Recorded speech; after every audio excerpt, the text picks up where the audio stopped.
How to curve a text in Google Docs. Hi everyone, this is Kate and welcome back to the video.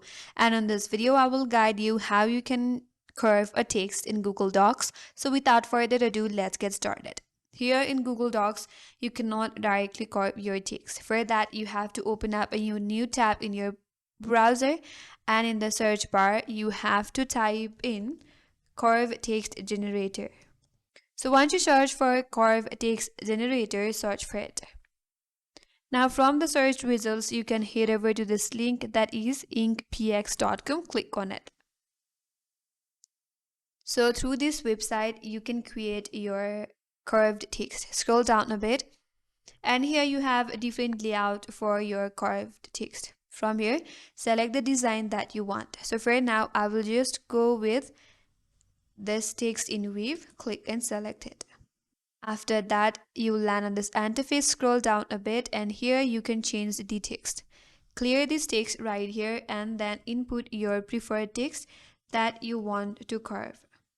Under that, you could select the font, the alignment.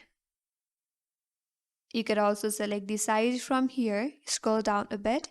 There's an option to choose the color. Click on this color option, select your preferred color, and you have other options such as distant, the blur range, and also the angle. Once you're done with your preferred settings, click on, or if you navigate at the top, here you have the text.